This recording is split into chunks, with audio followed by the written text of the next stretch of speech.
महोत्सव का कार्य आयोजन गत वर्ष से हो रहा है और मेरा सौभाग्य रहा कि गत वर्ष के प्रारंभिक कार्यक्रम में मैं उपस्थित था जो पटना में हुआ था। आज भी यह कार्यक्रम यहाँ हो रहा है। ऐसी ऐतिहासिक धरती पर मुझे युवराज कपिलेश्वर के साथ बैठने का सौभाग्य मिला, उनके राजवाड़े पर, उनके घर पर, निवास पर।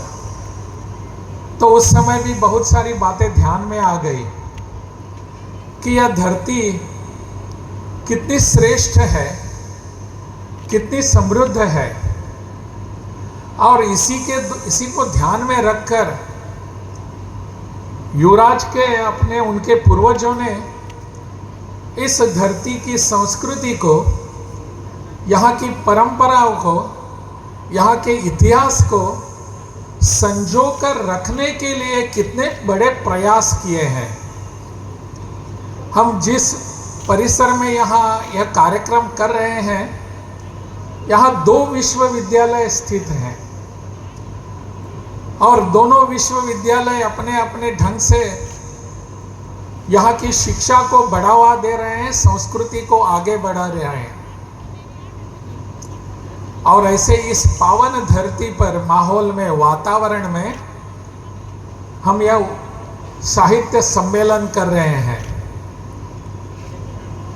इसको महोत्सव का कहा गया है। स्वाभाविक है, महोत्सव का अर्थ यह होता है थोड़ा उत्सवी वातावरण होता है, उत्सव भी होता है, उत्साह भी होता है। और उत्साह और उत्सव जब मिलता है तो हमारे देश के लोग इतने उछल जाते हैं कि मानो यह मेला हो गया है। मेरे पूर्व वक्ताओं ने इसको मेला का भी संबोधन दिया था, लेकिन मैं इसको सम्मेलन कहना चाहूंगा। मैं गोवा की धरती से आता हूं और उसके बगल में वहाँ महाराष्ट्र भी है। वहाँ अपनी भाषा के मराठी साहित्य सम्मेलन गोवा में भी होते हैं और महाराष्ट्र में भी होते हैं। उन सम्मेलनों में जाना, उनके वहाँ उपस्थित होना भी मेरा बहुत वर्षों से कार्यक्रम रहा है। एक विशेष व्यक्ति के तौर पर नहीं, साहित्य में रुचि रखने वाला एक साधारण व्यक्ति के रूप में इन सम्मेलनों में जाना चाहता हूं मैं। आजकल इन दिन ऐसे जाना मेरा बहुत कम हुआ है मेरे पद के कारण, परंतु यहां आने के बाद मुझे फिर से वही वातावरण देखने को मिला।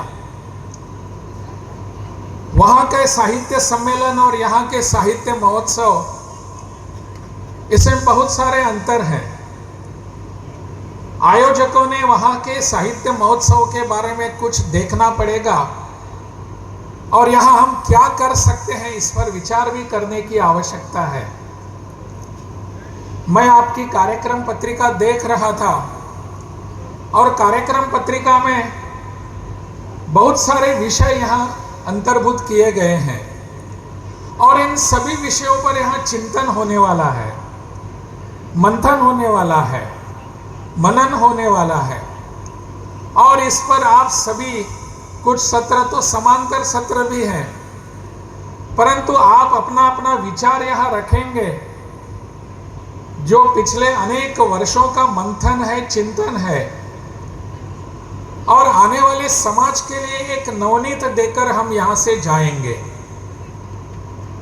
यही भावना मैंने पिछले गत वर्ष के सम्मेलन में व्यक्त की थी कि इसका नवनीत सबके सामने आना चाहिए।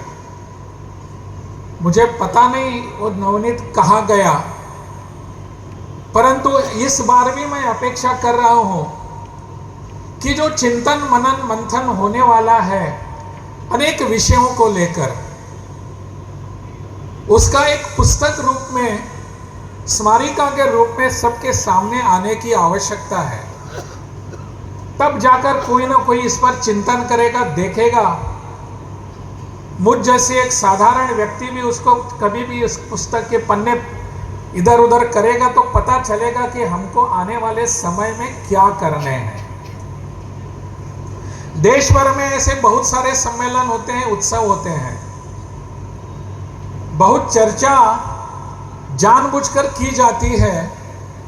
वो एक सम्मेलन होता है जयपुर फेस्टिवल। जयपुर फेस्टिवल की बहुत चर्चा होती है। आप में से आप सभी विद्वत जन हैं, साहित्यिक हैं। आप जानते होंगे कि जयपुर फेस्टिवल का क्या अपना उसका तजुर्बा है, उसका क्या स्तर है। जयपुर फेस्टिवल बिल्कुल अलग विचारधारा के लोगों के लिए प्रसिद्ध है और वहां जाकर उस फेस्टिवल को लिटरेरी फेस्टिवल कहते हैं, जयपुर लिटरेरी फेस्टिवल।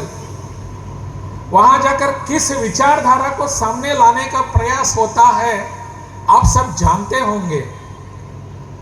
अनेक बार भारत विरोधी विचारधारा वहां आती है और ऐसे फेस्टिवल केवल एक जयपुर होता है ऐसा नहीं, हिमाचल प्रदेश में भी एक ऐसा फेस्टिवल होता है जो सोलन के आसपास होता है। वो ऐसे ही लोगों का फेस्टिवल होता है, नाम उसको लिटरेरी फेस्टिवल दिया जाता है, परंतु भारत विरोधी विचारों का वहां पनपना यह उनका स्वाभाविक कार्यक्रम होता है। इस पर चर्चा करना और लोगों के सामने हम भारत की अपनी संस्कृति मानव विरोधी कैसी है इसको आगे लाने का प्रयास होता है। इन सबको सामने रखकर